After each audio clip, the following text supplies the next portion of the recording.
In this video, I'm going to show you how to write the equation of a line tangent and a line normal. So this is a very common occurrence in calculus and maybe in pre-calculus. I'm going to talk to you in terms of simplification if you're in college, because that expectation will be there. But also I'll tell you how you can leave things if you're in like AP computer science in high school and you can just sort of set it and forget it. Okay? So I'm going to walk you through point slope and how we plug things in. I'll walk you through a couple of examples, and there will be pictures to help build the concepts. Okay? So everything begins with point slope equation. This is y minus y1 equals m times x minus x1. This is essentially the slope equation cross multiplied. With point slope, all you need is three key ingredients. They are boxed here. So what you'll be given, like in the example I have right here, write the equation of the line tangent, yada, yada, yada, at x equals -1. You'll be given the x value. So once you have that x value, you're going to use it. You're going to plug it in to get the y and the m. So let me rewrite this a little bit, but a little bit more calculus-like. Okay? So we're going to be given the x value. I'll call it x1. And what you're going to do is you're going to plug that in to the function. That's going to give you the y value. So you just plug into the regular function. You're also going to find the derivative and then plug in the x value there. That's going to be your slope. That's going to be the slope of the line tangent at that point.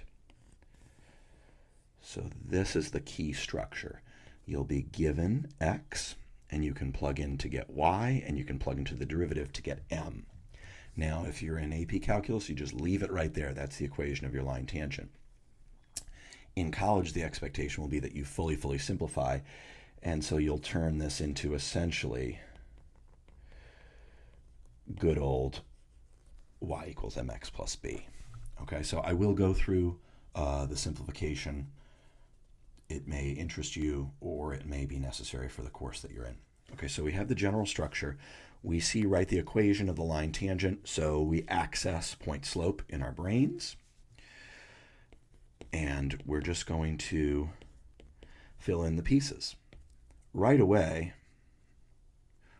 we know x. So let's just get that done.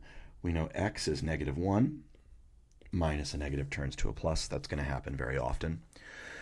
Now, we can get y. We plug in x to get y, like always. Just evaluate. -1 squared is 1. -4 times -1 is +4. So twice there, a negative times negative is a positive.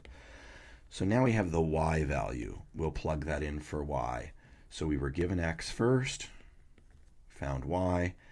Now we need to find the derivative for all x. Just use the power rule. The derivative of x squared is 2x. The derivative of -4x is just straight -4. And now again, we're going to use that x value and plug in. We'll evaluate the derivative at that point. And we'll get -6, and we'll plug that in. It's multiplied by the quantity x plus 1. So in AP Calc, boom, you're done. However, in college, the expectation will be that you're going to distribute the -6 to the x and the -6 to the 1, and then you can kick over the -5 by adding 5 to both sides. And this would be your final answer. Now, it's very important to understand what's going on here. I have not really discussed what it means for something to be a tangent line. So let's look at the picture here. So we have x squared minus 4x. If you think about that, you can factor out an x. So we're actually going to kind of slide this bad boy over right here. Excusez-moi. If you think about this carefully, we will have zeros at 0 and at 4. So let's just do that quickly on the fly. Here would be Here would be our y-axis. So now we have our picture. Okay, and here would be -1. Okay, so we have our picture, and of course, our parabola keeps curling up like so. Okay, so we're very interested as to what's going on when x is -1. Now, remember, we plugged in -1 into the regular function, and we found that the y value was 5. We do that right here. Okay, so now we have that point. It's on our function. And then what we did was we said, okay, well, the tangent line's going to go through that point. We had the x, we plugged in, we got the y. By the way, if you want, conceptually, that's what it was, and then we plugged it in. -1, we got 5. Now, the line tangent is just going to be touching the quadratic at exactly that one point. So our slope at that point, when we plugged into the derivative using the power rule, was just straight up -6. So we would anticipate, if we were just touching at one point here, we would anticipate that this line would just be touching or crossing. It would just be touching at exactly one point. But we would also anticipate, I got to make a straight line here, folks. We can also anticipate that this certainly has negative slope. I'm going to kind of reverse engineer this. So that line that we just found that touches just at one point, that's the slope of the line tangent, it's going to just touch right at that point. And that's going to be curling off. So it just touches at that one point. Now that slope should be negative, and it's -6, so it's pretty darn steep. So if we think about this, we found that the slope right there, it's down 6, right 1. Okay, so that's our line tangent. If I kind of sketch this a little bit more clearly, if you have a parabola, we found that we were tangential touching just at one point. That's what the line tangent is doing, touching at exactly one point. So that is the picture. This purple line is our line tangent right here. Okay, so it touches at exactly -1,5, and it has a slope of -6. That's the line tangent, touching just at one point. Now, you may also be asked about the line normal. Now, the line tangent, we just use the slope. The line normal, we're going to use the perpendicular slope. If you recall, perpendicular slopes are opposite, or they have opposite reciprocal slopes to a given slope. So if a slope was 1/3, the perpendicular, aka the normal slope, would be -3. How do we do that? Well, the opposite of positive is negative. That's where opposite comes from. It comes from the sign. And the reciprocal, 1/3, we're just going to flip the numerator and the denominator, and we'll write it nicely as -3. So in our situation, our slope, the slope of the line tangent, recall, was -6. If we had to write the equation of the line normal, it's going to be going through the exact same point. However, the opposite reciprocal, well, the opposite of negative is positive, and the reciprocal of 6, flip the numerator and the denominator, is 1/6. So we can just put this all together. We could put this all together for those that fully simplified. Instead of -6x minus 1, we're going to have to clean that up. So let's throw this into point slope first, and then we're going to have to do a little bit of cleanup. So we still are going through the point, -1,5, but now our slope is 1/6.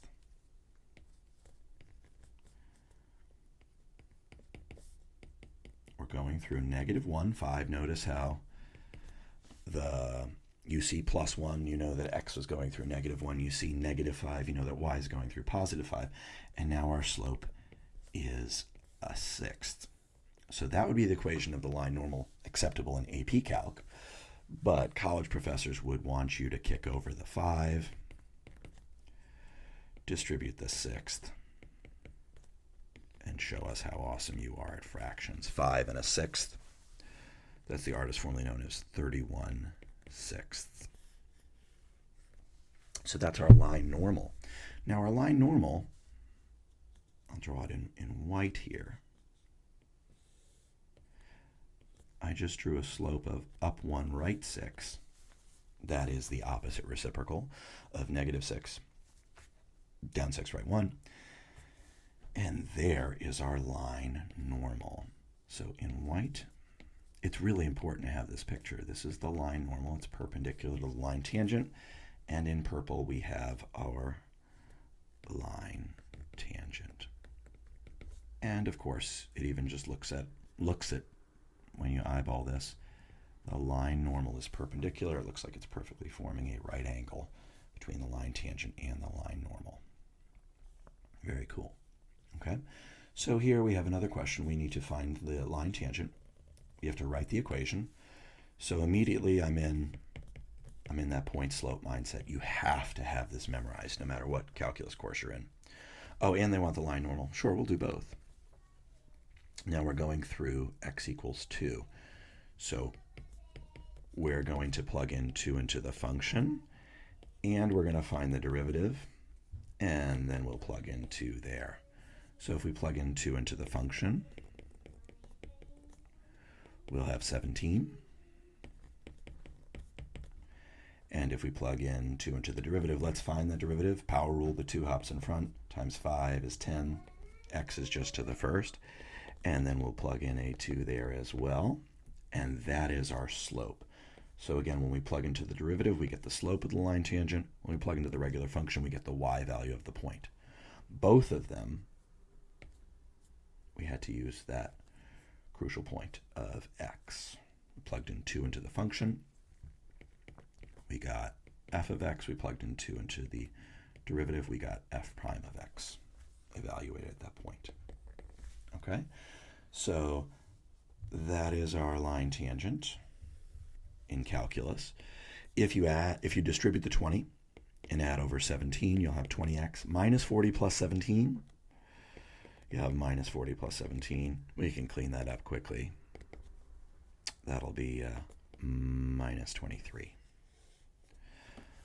And if you're in AP Calc, the line normal, well, the opposite of positive is negative. The reciprocal of 20 is 1 over 20. You can just set it and forget it. There's your normal line, and here's your tangent line. For my calculus people in AB or BC Calc, you could also distribute the negative 20th and clean it up if you feel so compelled for simplification purposes, if that's required. So again, just to reiterate, the line you'll be given an x value. You can plug it into the function and the derivative. That gives you the y value and the slope, respectively. And if you're asked for the line normal, once you find the slope at that point by throwing in the x value into the derivative, you can find the opposite reciprocal. This is a super duper important skill. Make sure you have this mental picture. Thank you so much. Have a happy, healthy, beautiful day.